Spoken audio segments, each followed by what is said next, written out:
Shalom.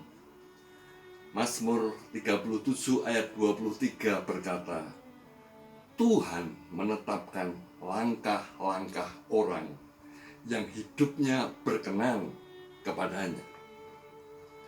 Banyak orang Kristen atau anak-anak Tuhan menunggu momen besar terlebih dahulu untuk supaya hidupnya bisa berubah.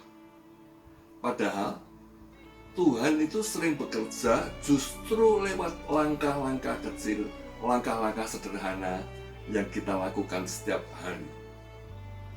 Seperti apa misalnya?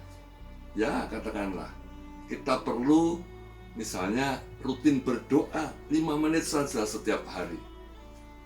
Kita perlu membaca satu ayat atau satu perikop dari Alkitab setiap pagi. Itu contoh kecil. Kita perlu bersikap jujur bahkan kepada atau terhadap hal-hal yang nampaknya remeh-temeh, sederhana, sepele. Kita perlu sikap jujur terhadap hal yang seperti itu. Ini contoh hal-hal yang kecil.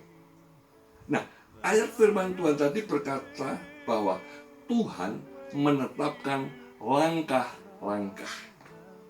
Jadi Tuhan bukan menetapkan sebuah lompatan besar bagi kita, tapi menetapkan langkah-langkah kita. Tuhan senang dan Tuhan itu sedang memberkati kita lewat langkah-langkah kecil. Kalau kita setia pada hal-hal atau perkara-perkara kecil, Tuhan pasti berkenan. Dan disitulah perubahan besar akan terjadi.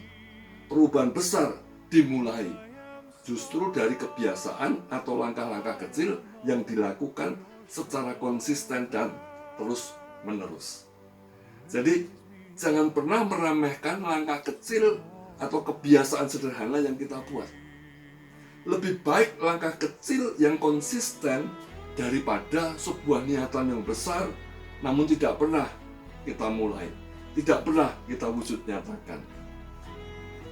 Tuhan sedang membentuk hidup kita melalui satu saja langkah kecil pada suatu waktu. Contohnya ya seperti yang saya buat ini. Saya sedang memulai sebuah langkah kecil, yaitu berbagi renungan pendek untuk 2 kali 1 minggu. Dan semoga saya juga bisa konsisten. Dan juga saya berdoa berharap renungan yang saya bagikan ini bisa menjadi berkat bagi teman-teman dimanapun nantinya. Ini contoh langkah kecil. Karena itu bagaimana penerapan dalam hidup sehari-hari?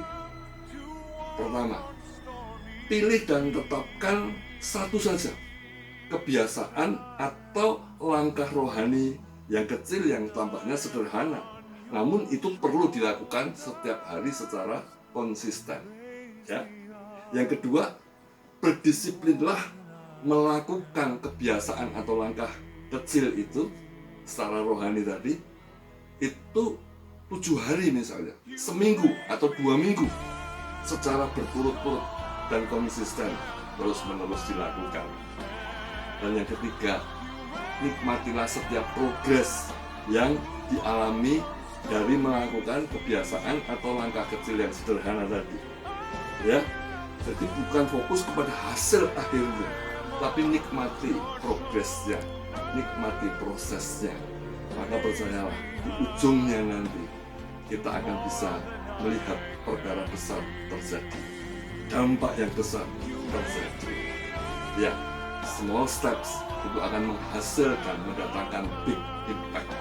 Langkah-langkah kecil akan menghasilkan impact, akibat hasil besar yang luar biasa. Kiranya Tuhan Yesus memberkati dan menyertai kita semua senantiasa. Haleluya. Amin.